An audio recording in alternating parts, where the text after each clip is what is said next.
Bismillahirrahmanirrahim. Elhamdülillahi Rabbil alemin. Ve sallallahu ala seyyidina Muhammed ve alihi tahirin.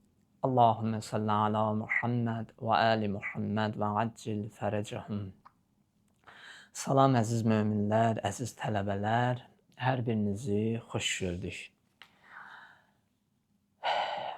Biz keçən dərsdə artıq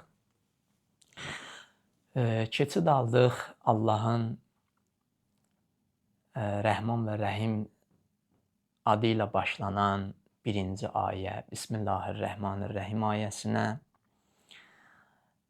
və o ayənin həqiqəti, mühümlüyü, vacibliyi, fəziləti haqqında ayələr və hədislərlə siz əzizlərlə bölüşdük. Amma bugün artıq biz bu ayədə qeyd olunan incəliklər ki var, onları sizlə bölüşəcəm.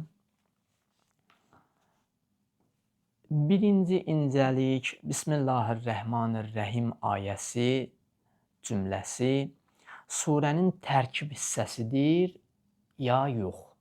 Bu sualı həll eləməliyik. Çünki bu məsələ haqqında fikir ayrılıqları var. İndi onlara toxunacağıq ki, nəzərlər nədir, fərqli nəzərlər, yanaşmalar nədir?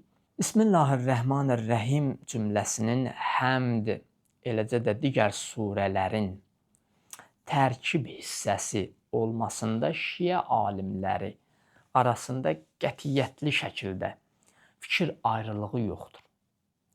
Yəni, hamısı yekdilliklə bunu söyləyirlər ki, yəni Bismillahirrahmanirrahim surənin tərkib hissəsidir. Və Quran nüsxələrində surələrin başlanğıcında Bismillahirrahmanirrahim cümləsinin yazılması da bu məsələni təsdiqləyir. Ki, biz surələrin əvvəlinə baxdıqda görürük ki, elə bütün surələrin ilk ayəsi, tövbə istisna olmaqla, hər biri Bismillahirrahmanirrahim ilə başlayır. Baxın, indi mütaliə eləyənlər üçün əlbəttə bu mövzular bir mənada Quran elmləri haqqında bəhs olunan mövzulardır, ulum-u Quran. Amma indi xülasə şəkildə bunu deyib keçməliyəm ki, bəzi mövzularımızla bir bağlılığı var. Quranın mətninə heç nə əlavə edilməyib. Və Bismillahirrahmanirrahim cümləsi elə Peyğəmbərin dövründə də surələrin başlanğıcı olaraq yazılıbdır. Yəni, Peyğəmbərin zamanında da bütün surələrin ilk başlanğıcı Bismillahirrahmanirrahim ilə başlayıb. Əl-Mənar təfsirinin müəllifi o ki mülahizə eləyir, məsələn, adlar gətirir. Məsələn, qeyd eləyir burada, adlar çəkir. Məsələn, keçmiş Məkkə alimləri, istər fəqihlər, istərsə də qarilər. Məsələn, o cümlədən İbn Kəsir, Kufə alimləri, həmçinin qarilərdən danışır, Asim və Kəsai və yaxud Kisai kimi də adı çəkilir. Mədinədə olan bəzi səhabə və tabeinlər. Məsələn, onlar söyləyirlər ki, Bismillahirrahmanirrahim cümləsinin surənin tərkib hissəsi olması bizim qənaətimizə görədir. Yəni, biz bu qənaətə gəlmişik ki, Bismillahirrahmanirrahim surənin tərkibindəndir. Və şiə alimləri və səhabələrdən Əli əleyhissalam və İbn Abbas, Abdullah İbn Ömər və Əbu Hüreyrə, tabeinlərdən olan alimlərdən isə Səid İbn Cübeyr, Əta, Zühəri və İbn Mübarək də bu fikirdə olmuşlar. Bunlar da həmçinin bu fikirdə olublar ki, Bismillahirrahmanirrahim surənin tərkibindəndir. Bunları mən deyib üzərindən keçirəm də, çünki bu biraz ixtisasi mövzudur. Yenə də vurğulayıram ki, bu Quran elmlərində bu mövzular danışılır. Amma olar ki, surənin tərkibindən bilir Bismillahirrahmanirrahim ayəsini, olar ki, bilmir. Bu məsələyə toxunub mən mövzumuzu davam elətdirəcəm. Və Əl-Mənar təfsirinin müəllifi daha sonra bir dənə əlavə edərək deyir ki, bu fikirdə olanların əsas sübutu bütün səhabələrin və onlardan sonra səlahiyyət sahibi olmuş şəxslərin Bismillahirrahmanirrahim cümləsini bəraət, yəni Tövbə surəsinin bir adı da bəraətdir. Bəraət surəsi istisna olmaqla, Tövbə surəsi istisna olmaqla bütün surələrin əvvəlində qeyd etmələri olmuşdur. Yəni, onlar hansı ki surəni yazardılar, ilk öncə Bismillahirrahmanirrahim ayəsini yazardılar. Və halbuki, əgər bir surənin ki tərkib hissəsi deyil Bismillahirrahmanirrahim, heç bir səhabə onu ora, o surəyə əvvəlinə yazmazdı. Yəni, bunların yazmağı bunu göstərir ki, elə o Bismillahirrahmanirrahim surənin tərkib hissəsidir. Buna görə də Fatihə surəsinin sonunda məsələn bəziləri amin deyir. İndi bu fərqli bir nəzəriyyədir. Təbii ki, Əhl-i Şiədə tam fərqlidir. Və daha sonra o Əl-Mənar təfsirinin müəllifi deyir ki, Malikdən və Əbu Hənifənin ardıcıllarından belə nəql edir ki, onlar belə deyir. Onlar Bismillahirrahmanirrahim cümləsinin surələrin başlanğıcı bildirən və iki surəni bir-birindən ayıran müstəqil bir ayə olduğu qənaətinə gəlmişlər. Müəllif Əhməddən və bir sıra Kufə qarilərindən isə belə nəql edir ki, onlar Bismillahirrahmanirrahim cümləsini Fatihə surəsinin tərkib hissəsi hesab etsələr də, digər surələrin tərkib hissəsi hesab etməmişlər. Yəni, bunlar nəzəriyyələrdir ki, bunu mən söyləyirəm, özünüz üçün maraqlı olsa, istəsəz, Quran elmlərinə müraciət eləyərsiniz, daha müfəssəl şəkildə öyrənərsiniz.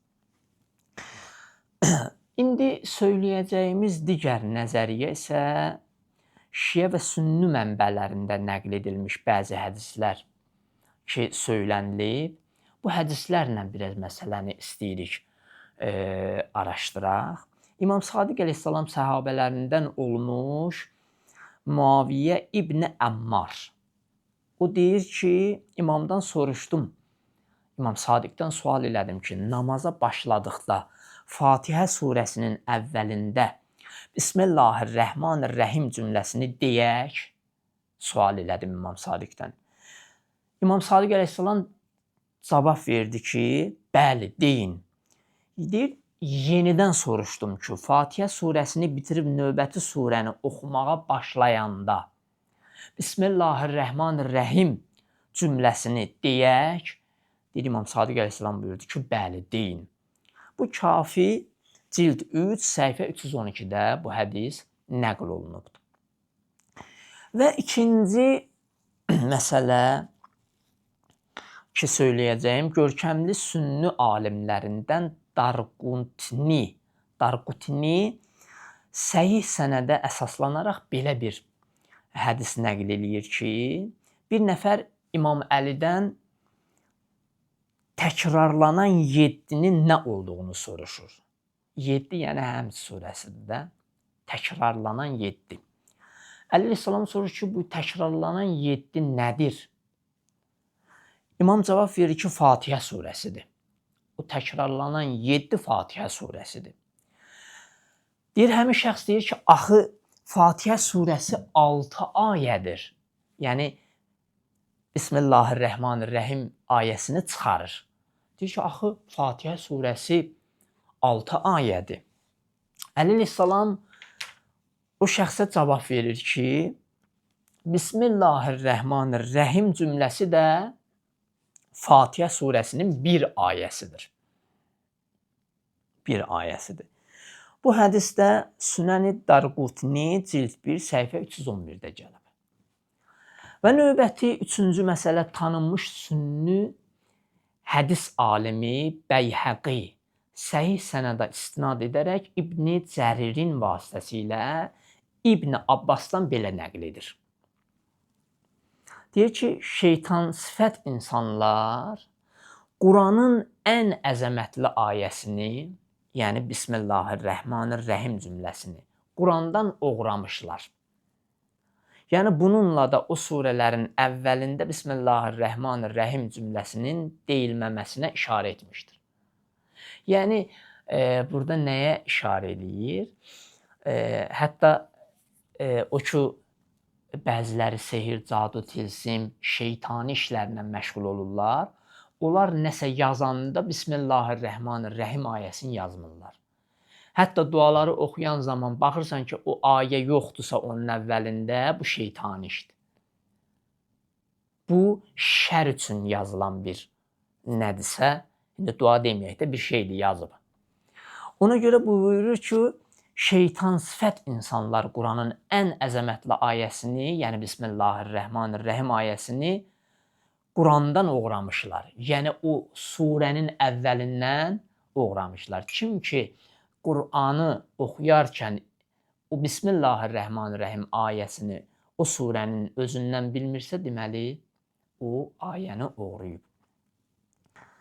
Və müsəlmanlarda da adət-ənənə olaraq Quranın hər bir surəsinin başlanğıcında Bismillahirrahmanirrahim ayəsini oxuyurlar.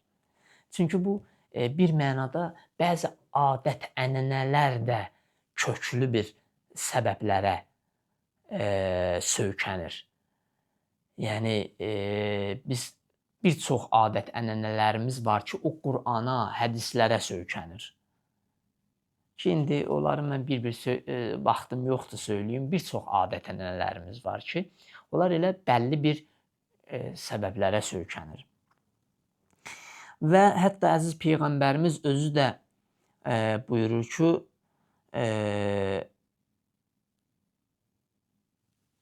mən bütün surələri Bismillahirrahmanirrahimlə tilavət eləmişəm, oxumuşam. Və necə ola bilər ki, Peyğəmbər əgər belə eləyibsə, bu cür eləyibsə, surənin əvvəlində Bismillahirrahmanirrahimlə başlayıbsa, necə ola bilər ki, surənin əvvəlindən o ayə hesab olunmasın. Yəni, surənin tərkib hissəsi hesab olunmasın. Yəni, bu qeyri-mümkündür.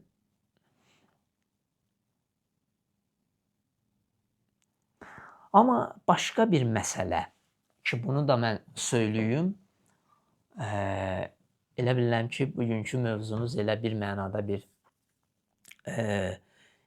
elmi bir araşdırma oldu. Eyb eləməz, indi dərsin hissəsində elə mövzular olur ki, bəzən danışan səbəb olur ki, dinləyən bu mövzunu daha geniş şəkildə müraciət edib araşdırsın. Növbəti məsələ Bismillahirrahmanirrahim cümləsinin Quranın müstəqil bir ayəsi olub surələrin tərkib hissəsi olmaması fikrindir. Məsələn, bəziləri deyir ki, Bismillahirrahmanirrahim müstəqil bir ayədir. Yəni o surənin tərkib hissəsi hesab olunmur.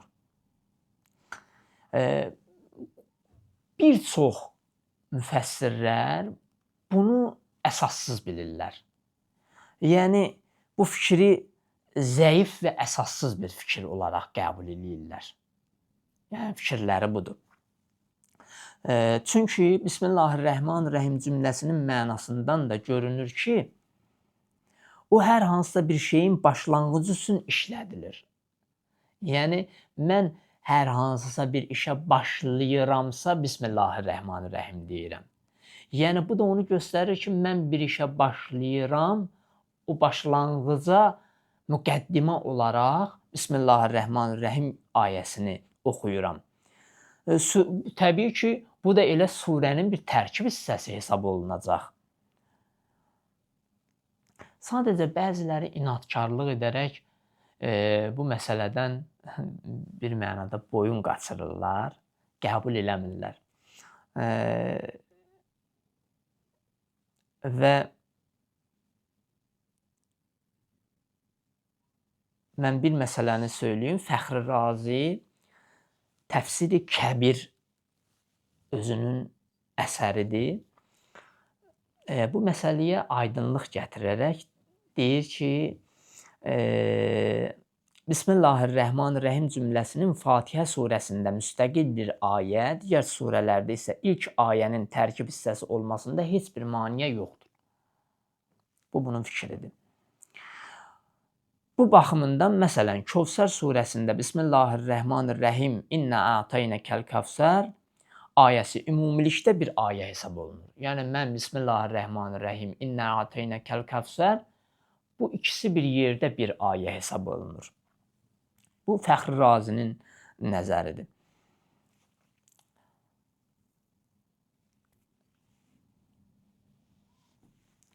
Və hətta bir tarixi rəvayəti də gətiriblər. Deyir, Muaviyə xəlifə olduğu vaxt deyir, imam durmuşdu, pişnamaz. Deyir, cəmaət namazında Bismillahirrahmanirrahim cümləsini demir namazda. Yəni, keçid alır digər ayə. Məsələn, Elhamdülillahi Rabbil aləmin. Deyir, namaz bitdikdən sonra mühacir və ənsardan olanlar deyir, Muaviyyənin üstünə şığıyırlar. Hücum çəkirlər üstünə ki, Bismillahirrahmanirrahim cümləsini oğurladın. Yoxsa unuttun. Ya ayəni oğurladın, ya da unuttun. Yəni, bu o qədər şəffaf bir məsələdir ki, Bismillahirrahmanirrahim surənin tərkib hissəsi olmaqlığı. Yəni, bunda şək, şübhə bir yeri yoxdur. İkinci incəlik bu ayənin Bismillahirrahmanirrahim ayəsinin ikinci incəliyi Allah sözü ki, bu ayədə Allah sözü Allah Taala'nın ən geniş və dolğun adıdır. Biz əgər yadınızdadırsa, bundan öncəki dərsdə bu Allah kəlməsinə qısa şəkildə işarə elədim. Amma bu incəlikdə bu məsələ daha da bir geniş şəkildə izah olunacaq.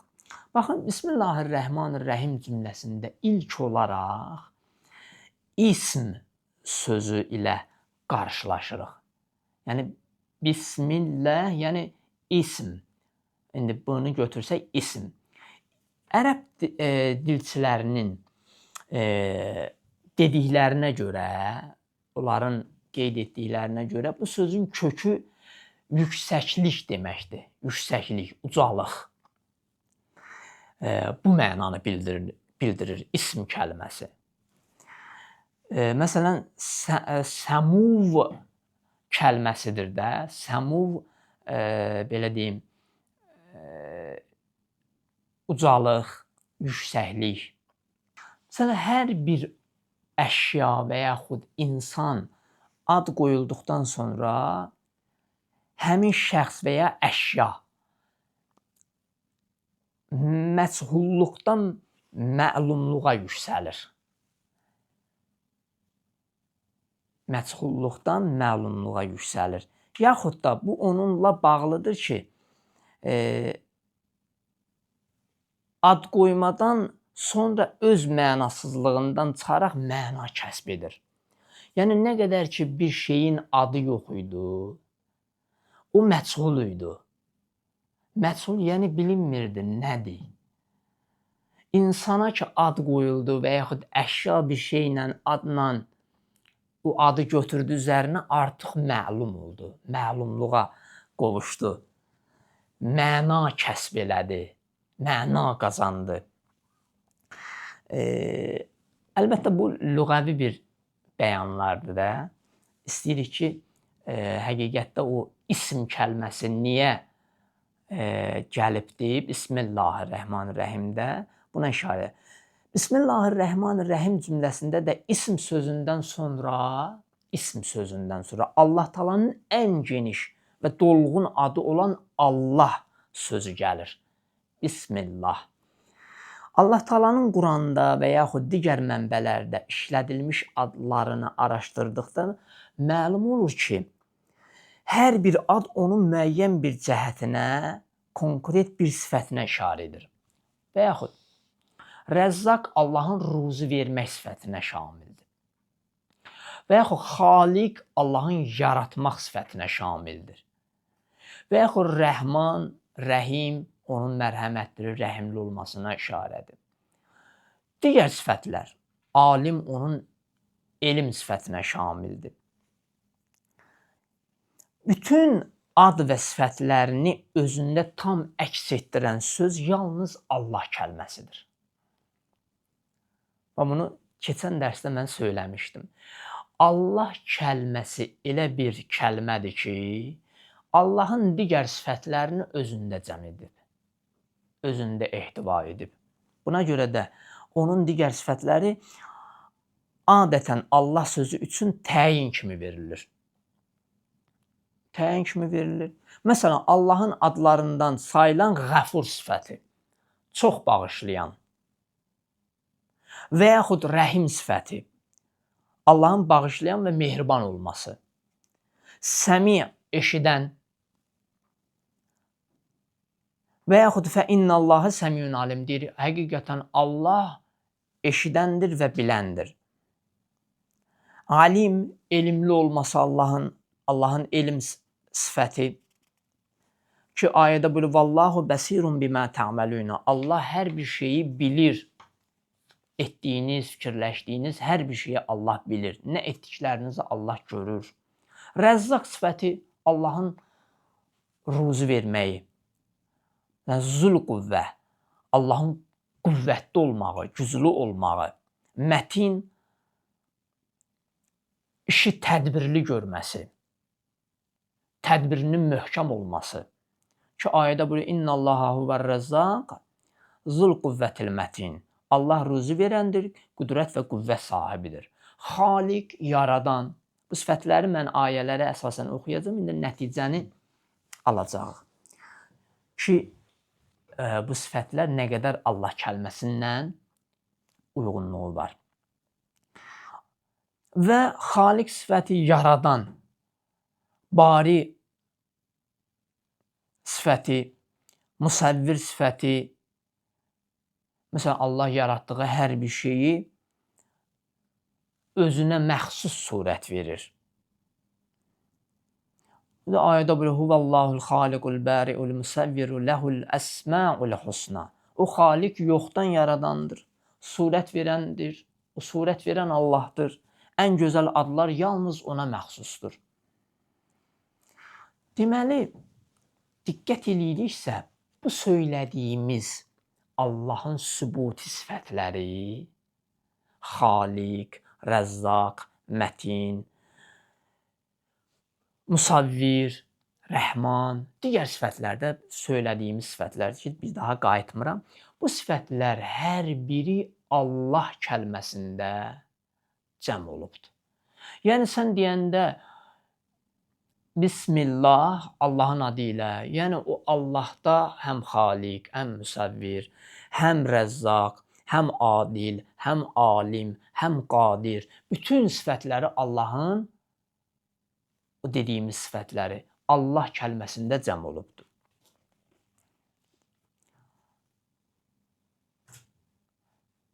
Yəni, bunu deyə bilərik ki, Allah Taala'nın adlarının arasında yalnız və yalnız Allah kəlməsi onun bütün ad və sifətlərini özündə tam mənası ilə əks etdirir. Buna görə də ayələrdən birini biz indi oxuyacağıq. Allah sözü üçün təyin gətirilir. Baxın, Huvallahu'l-ləzi, o Allah ki, La ilahə illə huvəl məlikul quddusus səlamul mü'minul mühayminul azizul cəbbərul mütəkəbbir. Baxın, Deyir o Allah ki, və digər sifətləri ona nisbət verir. Məlikdir, Quddusdur, mümindir, mühəymindir, əzizdir, cəbbərdir, mütəkəbbirdir. O özündən başqa heç bir məbud olmayan, hökmran, həqiqi malik, hər bir eyib və nöqsandan uzaq, pak, heç kəsə zülm etməyən, əmin amanlıq bəxş edən, hər şeyi nəzərdə saxlayan, öz iradəsi ilə hər bir işi islah edən, məğlub edilməz qüdrət və əzəmət sahibi olan Allahdır. Gördünüz, bu boyda sifətləri nisbət verdi Allah kəlməsinə, Allah cümləsinə. Bu ayə də Həşr surəsi 23-cü ayə idi. Allah kəlməsinin Allah Taala'nın bütün ad və sifətlərini özündə cəmləşdirdiyinin ən bariz nümunəsi budur ki, insan iman gətirdiyini təsdiqləyən kəlmə-i şəhadət. Kəlmə-i şəhadət. Məsələn, kəlmə-i şəhadətdə yalnız nə deyir? La ilahə illallah. Məsələn, Allahdan başqa Allah yoxdur. Yəni, ondan başqa məbud yoxdur. Məsələn, la ilahə illallah. Məsələn, xaliq deyə bilmərik. Məsələn, la ilahə illəl xaliq. Və yaxud la ilahə illəl raziq. Biz kəlmə-i şəhadətdə bunu deyə bilməyik. Allah kəlməsini demək. Bu da bir sübutdur, bir dəlildir ki, Allah kəlməsi digər sifətləri özündə cəm eləyir. Bizim bugünkü dərsimiz bu qədər, əziz tələbələr. Növbəti dərsimizdə Bismillahirrahmanirrahim ayəsinin 3-cü incəliyini siz əzizlərlə bölüşəcəyik. Sağ olun, Allaha əmanət olun.